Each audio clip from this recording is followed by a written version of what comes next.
As we begin today's episode, I am reminded of the famous quote by Zhou Enlai. All diplomacy is a continuation of war by other means. Hello, ni hao, namaste everyone. I am your host, Mr. Diplomat, and welcome back to Srijan India One's community podcast.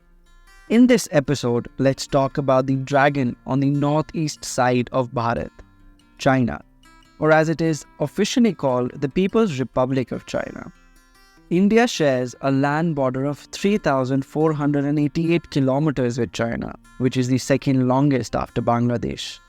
It runs along Jammu and Kashmir, Himachal Pradesh, Uttarakhand, Sikkim and Arunachal Pradesh. McMahon Line, named after Sir Henry McMahon, demarcates the land border between the two. What is the historical backdrop of India-China relations? Imagine a time when India and China were not just neighbors but also friends, trading silk and spices along the ancient Silk Road. Fast forward to 1949 when the People's Republic of China, PRC, was born, and India promptly recognized it in 1950. Initially, it was all about the Panchsheel Agreement and high hopes for peaceful coexistence. But the friendship that began with cultural exchanges soon found itself tangled in a web of misunderstandings. You must be wondering, what is this Panchsheel Agreement that I mentioned earlier? The Panchsheel Agreement was signed between India and China in 1954, which outlined 5 principles for peaceful coexistence: mutual respect for each other's territorial integrity and sovereignty, mutual non-aggression, mutual non-interference in each other's internal affairs, equality and mutual benefit, and peaceful coexistence. These principles aimed to foster friendly relations and cooperation between the two nations. The agreement was a significant step in promoting bilateral ties and establishing a framework for diplomatic interactions in Asia. However, despite its intentions, tensions later arose, leading to the Sino-Indian War in 1962. Talking about war, Sun Tzu in The Art of War said, "The supreme art of war is to subdue the enemy without fighting." What are the key conflicts between the two countries? Well, the 1962 Sino-Indian War was the dramatic climax of this saga. Picture this: 2 giant neighbors with a long-standing rivalry over territory leading to a full-blown conflict. The war left scars on both sides, and while there were attempts at reconciliation, think about Rajiv Gandhi's visit in 1988, the shadow of that conflict still looms large. Recent skirmishes in Ladakh have reignited tensions, reminding us that old wounds can be hard to heal. How do economic factors influence their relations? Now, let's talk money. China is India's largest trading partner. But here's the catch: India faces a hefty trade deficit. The trade balance heavily favors China, with India importing a wide range of goods including electronics, machinery and chemicals, while exporting mainly raw materials like iron ore and cotton. Despite the trade volume, there have been concerns in India about the growing trade deficit and the need to diversify its export portfolio to reduce dependency on Chinese imports. Geopolitical tensions between the two nations occasionally impact trade relations, yet both countries continue to engage economically due to their mutual interests. India has raised concerns about this imbalance and the implications of Chinese investments, especially with the Belt and Road Initiative, which India views with a skeptical eye. We might look at it as a neighbor's ambitious renovation project that encroaches on our property. What is the current status of diplomatic relations? In today's world, India is playing a clever game of chess, balancing engagement with deterrence. It's like a dance where both nations are trying to find the right rhythm. India participates in multilateral forums like BRICS and the Shanghai Cooperation Organization while beefing up its military capabilities. The leaders on both sides often call for stability and cooperation, but there's always that underlying tension, like a suspenseful thriller waiting for the next big twist. How does public perception shape India-China relations? Public perception is a fascinating aspect of this relationship. In India, many people view China with a mix of skepticism and concern, often fueled by media portrayals of border conflicts and economic competition. On the flip side, some in China see India as a rival, adding another layer of complexity to the narrative. How do regional and global dynamics affect India-China relations?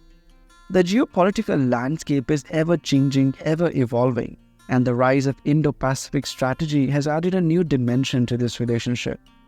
India's growing partnerships with the United States, Japan, and Australia aim to counterbalance China's assertiveness. It's a high-stakes game of diplomacy where every move counts and both nations must navigate their historical grievances while fostering economic ties. What does the future hold for India and China?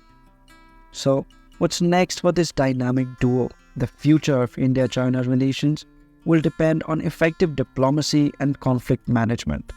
Both nations need to turn down the heat and find common ground. Continuous dialogue, confidence-building measures, and a respect for each other's sovereignty will be crucial in shaping a cooperative future. In conclusion, India and China relations are a roller coaster ride of history, economics, and politics. Understanding this complex relationship is essential for grasping the broader dynamics in Asia. As these two giants navigate their way through the twists and turns, we can only watch with bated breath, hoping for a plot that leads to collaboration rather than conflict. As we end today's podcast, I'll leave you with some trivia. Did you know that the Great Wall of China stretches over 21,000 kilometers? Contrary to popular belief, the Great Wall is not a single unbroken structure, but rather a series of walls, fortifications built over several dynasties, primarily to protect against invasions from nomadic tribes. To brush up on your China concepts, try answering this question. Examine the impact of China's domestic policies on its foreign relations, with particular emphasis on its economic reforms. Thank you for joining us today. Stay tuned for more insights into the world of international relations. Until next time, this is Mr. Diplomat signing off. Adios, alvida, and see you soon.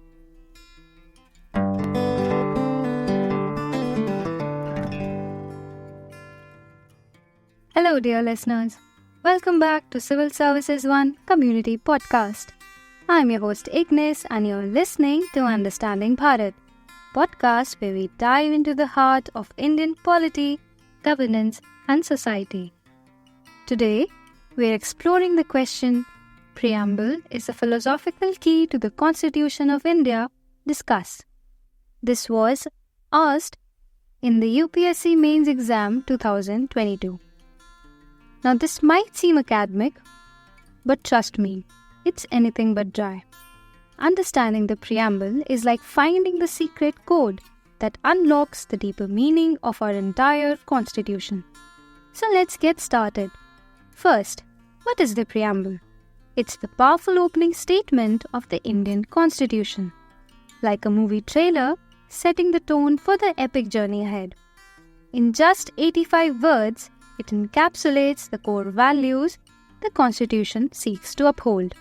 Historically, the preamble is rooted in the objectives resolution adopted by the Constituent Assembly. But why is the preamble considered the philosophical key to the Constitution? That is because it guides interpretation, offering a lens to understand the why, what, and how of the Constitution's structure. To understand this, let's break down its key elements. Preamble begins with the phrase, "We, the people of India." This signifies that the Constitution derives its authority from the citizen. It's a powerful reminder that democracy is at the heart of our very system. Every law, every policy, and every institution ultimately serves the people. Did you know the phrase "we the people" was hotly debated during the drafting of the Constitution? It highlights popular sovereignty.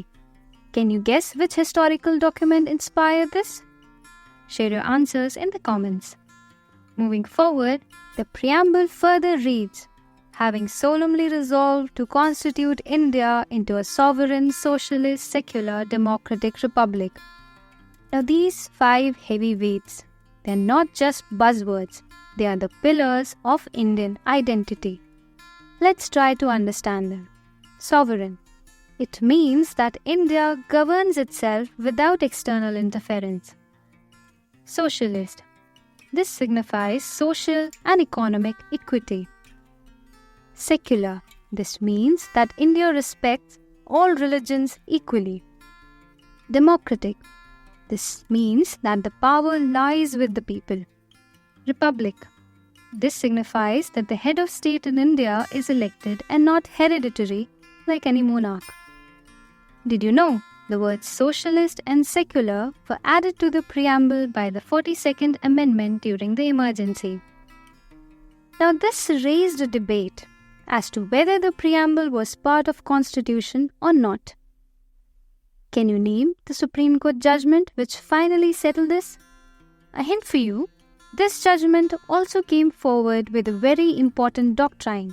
Can you also name the doctrine? Leave your answers in the comment section below. Next up is the preamble's promise of justice, liberty, equality, and fraternity. Now these are its philosophical heartbeats. Let's understand them. Justice. It means ensuring fair resources and opportunities as highlighted in the Menka Gandhi vs. Union of India case 1978.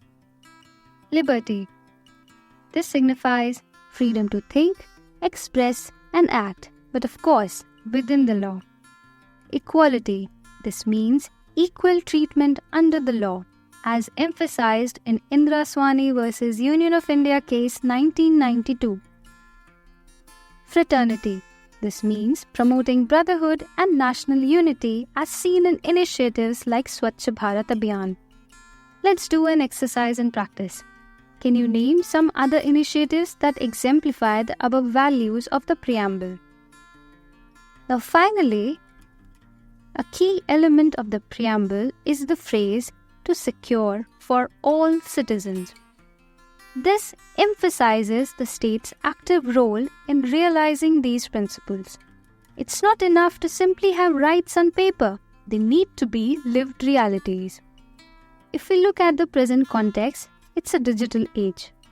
The right to privacy has become crucial, especially with AI and data analytics enabling mass data collections. The Supreme Court's 2017 judgment in K.S. Puttaswamy vs. Union of India, which recognized the right to privacy under Article 21, highlights how the preamble's promise of liberty remains relevant even today.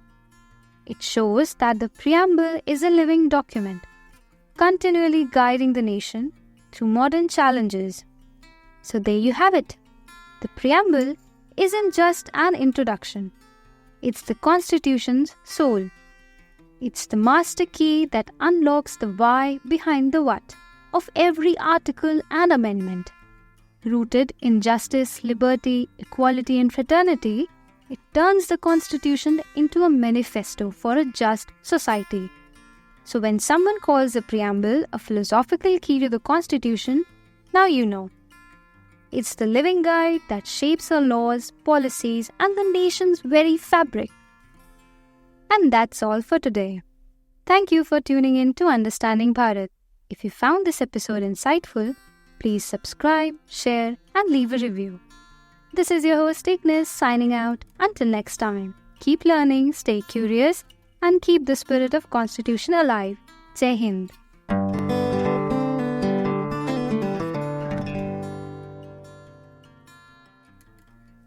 Hello all, welcome to our community podcast series.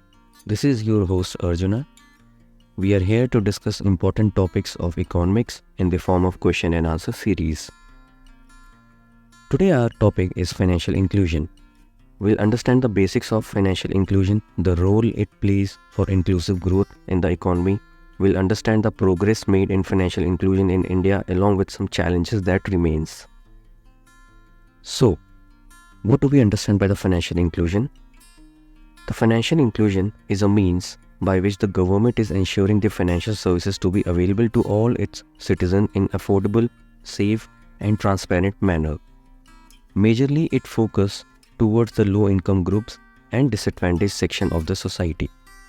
It involves several banking facilities like credit availability, savings, investment, insurance, etc., which ensures inclusive economic growth and poverty alleviation. Financial inclusion is measured by indicators like first, access to bank branches and ATMs in particular area. Second, number of people having pension, policy and savings account. Third, service quality like grievance addressal and resolution timelines. Financial inclusion plays an important role in inclusive growth as it promotes the economic growth through productive investment. It provides the right direction to the people through financial literacy. It guides the weaker section to channelize their income to invest in particular productive assets. Let's understand the progress in the financial inclusion. As the perspective is moving towards the financial inclusion, banks are heading towards opening more and more banking outlets, deploying more ATMs, focusing on the KYCs while offering the credits, and facilitating the banking correspondence for the rural areas. As per the latest data of Pradhan Mantri Jan Dhan Yojana, over 52 crore beneficiary accounts have been opened while deposits increased to 2.2 lakh crore. There have been significant rise in the banking infrastructure like ATMs, banking correspondents, number of branches, etc. There is a significant rise of the private bank participation as they have increased the branches by 60% since 2015. Banking correspondent model has been a game changer in the rural areas to offer banking facilities at doorsteps. Digital financial inclusion is promoted through initiatives like UPI, Aadhaar-enabled payment services, RuPay cards, etc. India has recorded significant rise in the UPI transactions in financial year 2024. UPI transactions has been now accepted in the countries like Singapore, UAE, France, Sri Lanka, etc. RBI has directed the commercial banks to provide ICT-based banking services through their banking correspondents. These ICT-enabled banking services have a connectivity to provide all banking services including deposits and withdrawal of money in the financially excluded regions as well.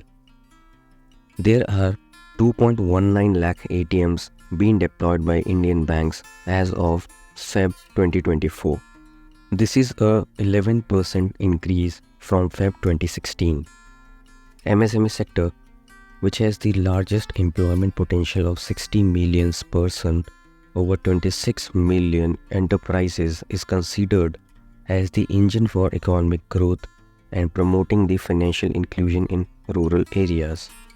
MSME primarily depend on the bank credit for their operations. Schemes like Pradhan Mantri Mudra Yojana and Stand Up India have facilitated the access to credit for small businesses and entrepreneurs, etc.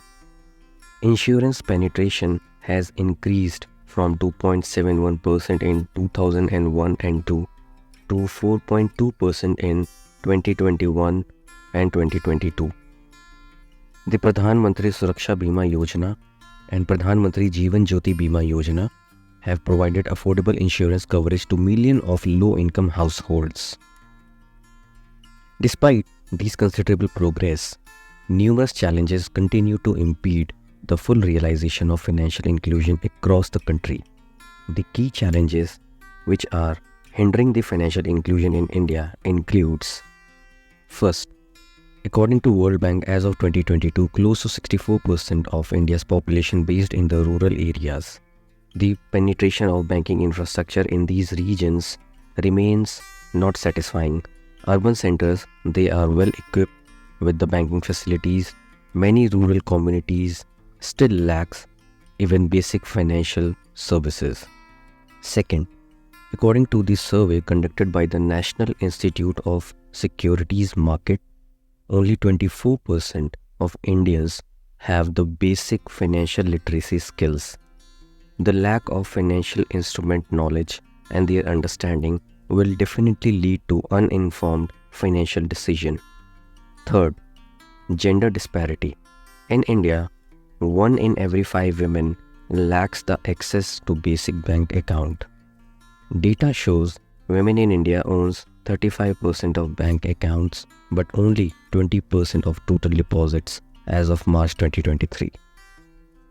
According to the Telecom Regulatory Authority of India, as of 2022, internet penetration in the rural areas is still lower than the urban areas. The internet density in the urban area of the country is 104.77%, whereas in the rural areas it is still 38.33% as of September 2022.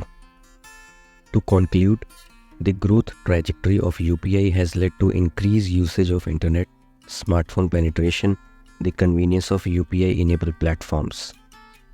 In spite of the remarkable growth, challenges such as cybersecurity risk, digital literacy gaps, gender disparities, and last-mile connectivity issues still persist. It poses to the hurdles to achieve the comprehensive financial inclusion. We need to address these challenges, and it will be crucial to sustain the momentum of financial inclusion growth, which ensures the benefit of financial services reaches all segments of society.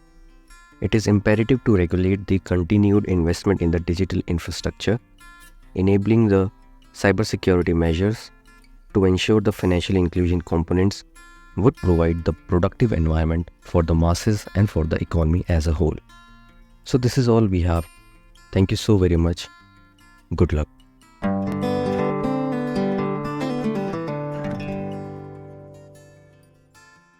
Hello and namaste everyone. Welcome to Srijan India One's community-led series, Podcast 1. I'm your host, Morningstar, bringing to you some fascinating topics from geography and environment. Today, we are starting with a question as a theme, which we will explore in this episode. So, here it is. How do the changes in land use patterns, particularly deforestation and urbanization, affect the Indian monsoon and overall climate stability? So, let's break it down, shall we? Okay, so first off, why is land use change, particularly deforestation and urbanization, such a significant factor in influencing the Indian monsoon? Well, land use change, especially deforestation and urbanization, plays a crucial role in altering the Indian monsoon patterns. Forests, for instance, are vital for maintaining the water cycle. They absorb rainfall and release moisture into the atmosphere through transpiration, aiding in cloud formation. Urbanization, on the other hand, creates heat islands that disrupt the local climates. These changes can lead to irregular monsoon patterns, causing either excessive rainfall or droughts in various regions. Now here's a trivia question for you to answer. The Amazon rainforest is often called the lungs of the earth. How much of the world's oxygen production is attributed to rainforests like the Amazon? Do give your answers in the comments below. Now, how does urbanization specifically impact the environment and climate in India? Urbanization leads to heat island effect, where cities become significantly warmer than the rural areas, altering wind patterns and affecting monsoon circulation. It also reduces groundwater recharge due to impermeable surfaces, exacerbating water scarcity and increasing flood risk. The pollutants in the urban areas further affect cloud formation and rainfall, destabilizing the monsoon system. Here's another trivia question. Please answer as true or false. The urban heat island effect can cause city temperatures to rise by as much as 10 degrees Celsius compared to surrounding rural areas. Do give your answers in the comments below. Now, what are the broader implications of these changes on India's climate stability? You see, the broader implications are substantial. Changes in monsoon patterns directly affect agriculture, water resources, and the economy.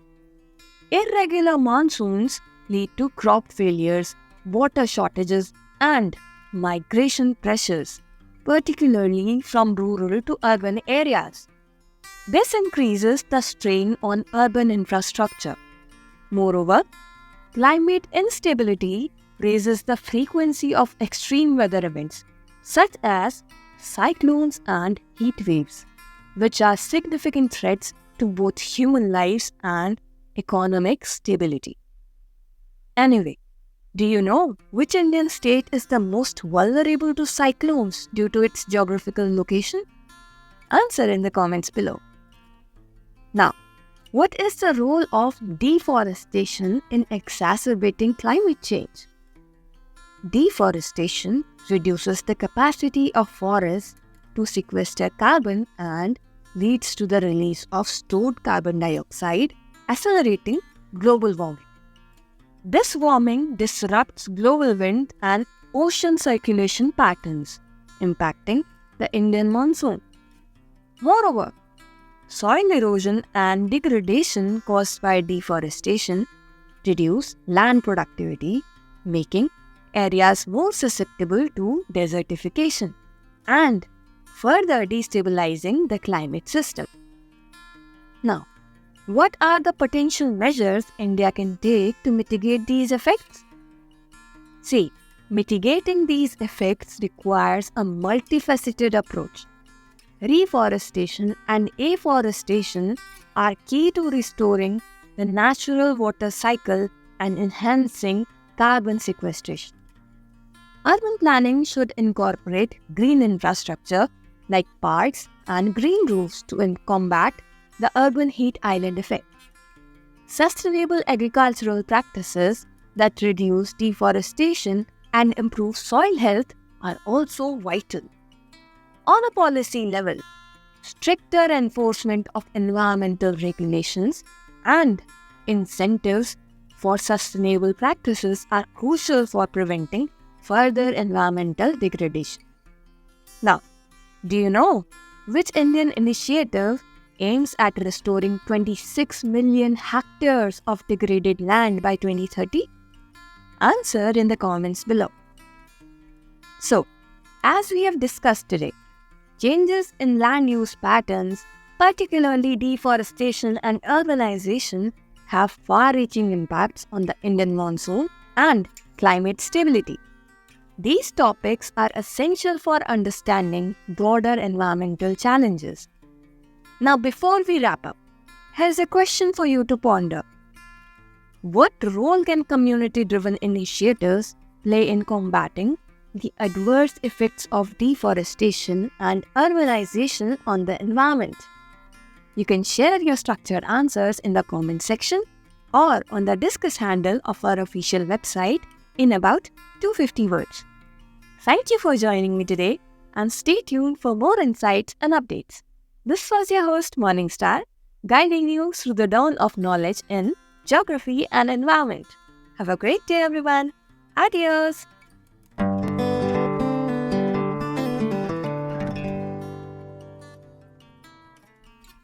Hello, Namaste and Jule everyone. Welcome to Srijan India One's community-led series of Podcast 1. I am your host, Atish, on Science and Technology segment of this series. In this video, we will start with a question and discuss its aspects. So, here is the question. Introduce the concept of artificial intelligence. What is machine unlearning? State the importance of machine unlearning in artificial intelligence. So, I would repeat the question once again. Introduce the concept of artificial intelligence. What is machine unlearning state the importance of machine unlearning in artificial intelligence. In order to answer the question, let's understand its segment and build an understanding around it. This question asks to define the concept of artificial intelligence. So, artificial intelligence is made of two words: artificial, meaning not real, and intelligence, meaning anything that has ability to comprehend some instruction and respond. So, artificial intelligence is a non-living, living component programmed to behave on specific pattern of instruction and produce an interpretation showing a sign of intelligence. Now, let us understand what above line means. Why do we suggest non-living and living both? We might have heard of ChatGPT-like intelligent system, which is a machine-based and is intelligent enough to have conversation with humans. However, science has been progressing towards enabling living cell-like brain cell and xenobot capable of being programmed and performing some intelligent tasks like targeted medication. So, in our initial definition, we tried to enhance the scope of artificial intelligence. The second part asks about the importance of machine unlearning in artificial intelligence. This concept of machine unlearning is relatively very new, which was propounded in around 2020. Developers of artificial intelligence has been in a hustle to create a system equivalent to humans itself and replicate the human capabilities and possibly improve it.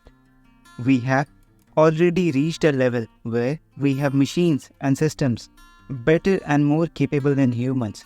However, that does not exactly replicate the human capabilities where machine may also require to adhere to the human's issues of forgetting a thing. It is very crucial to understand that even machines have fatigue and sometimes the memory overload. Do you think machine remembering everything, every detail could cost up system processing and can lead to memory collusion? In computers, parallel processing is also an issue where most common problem we see is context switching. Context switching suggests that on the same computer memory, location is being accessed by more than one process. It faces overlap of memory details, causing issues like updating the same value through each process and hence corrupting the calculation. For example, we can have a value 10 in memory and there are two processes reading it and at the same time updating the value one by 10 and other by 5. One process would update the value by adding 10 from 10 to 20 and other will update it by adding the value 5 from 20 to 25. Since these processes were separate, we would want it to be 20 and 15, not 20 and 25. Here, the machine unlearning would be a very aspect. Imagine a person who has faced a trauma. He would like to forget it. Similarly, machine should also have the similar capability. So, we would suggest machine unlearning provides a method for transient learning to the artificial intelligence which holds the capability to make it more human-like and helps prevent the system from problems like machine hallucination, which is a real-world problem in terms of machine learning, which solves the real-world problem of right to be forgotten as a fundamental right under Article 21 of the Indian Constitution. Now, let's answer the third component of the question. What is the importance of machine unlearning? Data privacy and compliance. Since AI system handles sensitive data, ensuring compliance with privacy regulation is crucial. Machine unlearning allows the model to remove the specific data points, addressing the privacy concerns. Model robustness and adaptability. AI models needs to adapt to the changing environment and new data. Machine unlearning enables the model to shed outdated or irrelevant information, improving their ability to generalize and respond effectively. Rectifying incorrect information. Machine unlearning can correct factually incorrect information within a model. It serves as a remedy for addressing biases, inaccuracies, or hallucination in large language models. Technological singularity theory posits a future in which rapid, uncontrollable advancement in the AI could surpass human intelligence and capabilities, blurring the line between humans and technology, as per Winch 1993. This could lead to severe consequences of the human civilization, causing widespread fear and panic regarding AI, as per Chalmers 2016. Machine learning and artificial intelligence is on similar domain have a concern of data governance as well as ethical use of the system implementation. So, implementation of the concepts like machine unlearning helps eradicate the problem with AI system. Bletchley Park Declaration, Global Data Protection Right, Right to Privacy, and Right to be Forgotten, as mentioned under Article 21 of the Indian Constitution, and Global Alliance on AI could have immense benefit of leveraging the machine unlearning in the artificial intelligence system. I hope you find the video helpful. For more such videos and content, follow your host Atish at Srijan India One. Until next time, stay safe and stay informed.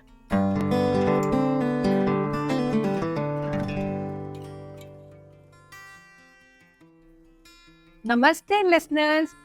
Welcome to Bhakti Unveiled, where we explore the mystical journey of devotion that shaped India's cultural tapestry.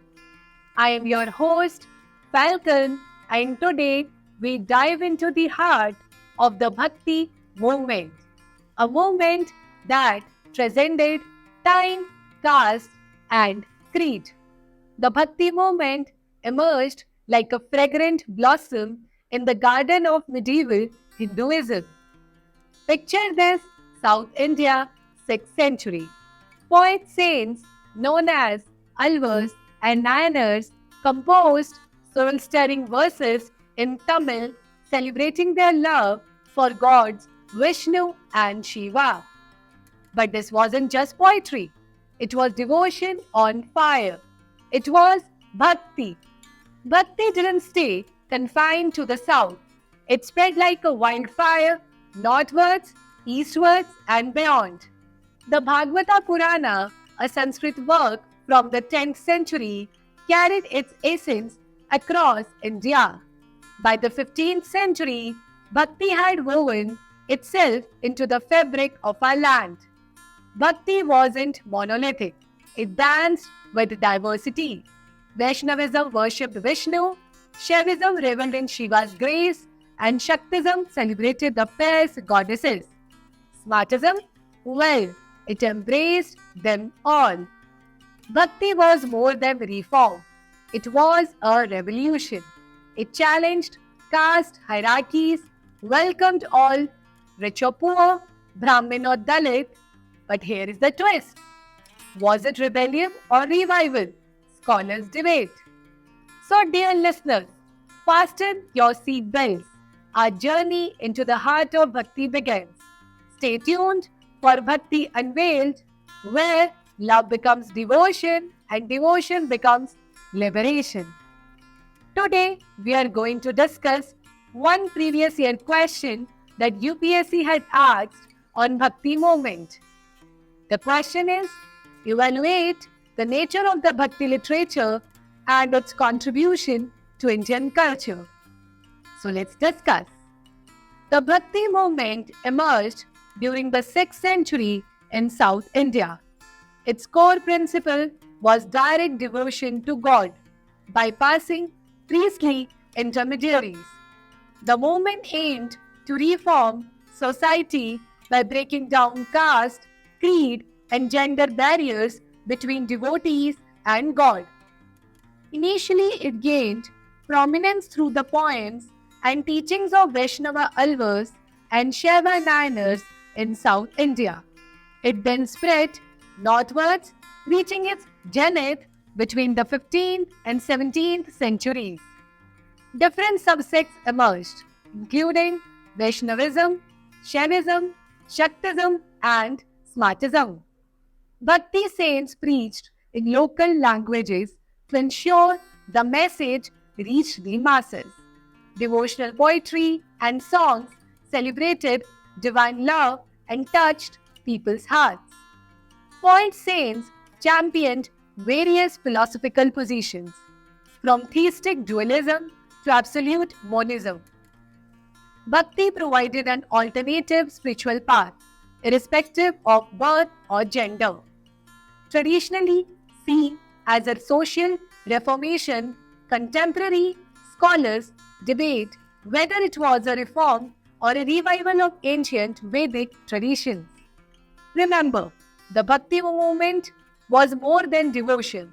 It was a transformative force that shaped India's cultural and spiritual landscape.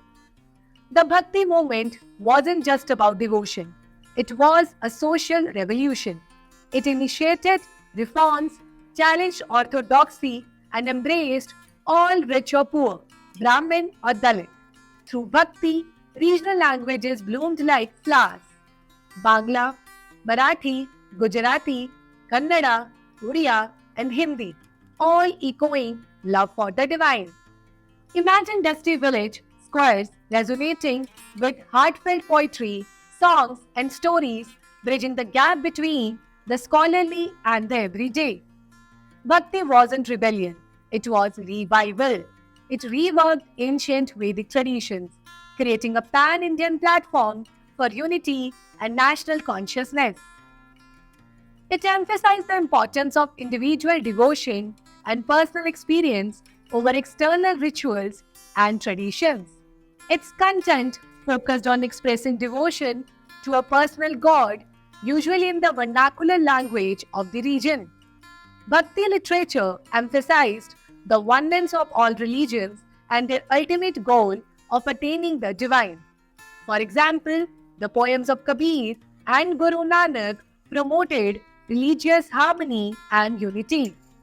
Bhakti literature inspired various art forms such as music, dance, and painting. For example, the bhajans and kirtans associated with the Bhakti movement inspired classical Indian music and dance forms such as Bharatanatyam and Kathak.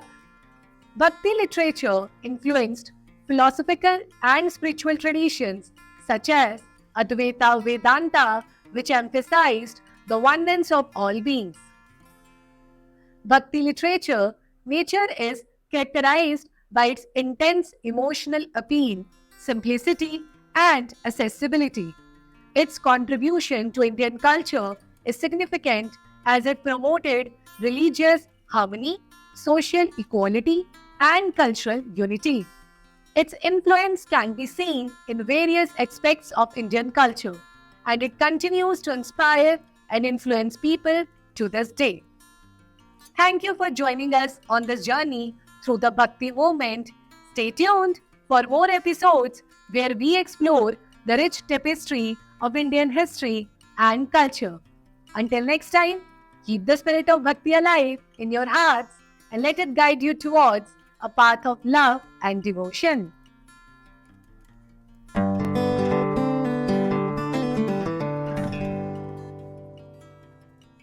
Sepoy Mutiny, Indian Rebellion, or the First War of Independence, a monumental marker in the continuum of India's long road to emancipation from foreign rule, has been one of the most discussed topics in the academic circles.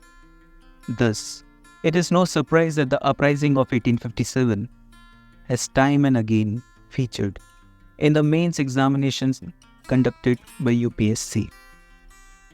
Thus, I, Voyager, your host, has brought to you one such question on the topic, which would try to analyze the nature and character of the event. The question of the discussion is, was the Sepoy Mutiny of 1857 merely a military rebellion, or did it reflect deeper social and political anxieties in colonial India? I repeat, was the Sepoy Mutiny of 1857 merely a military rebellion, or did it reflect deeper social and political anxieties in colonial India?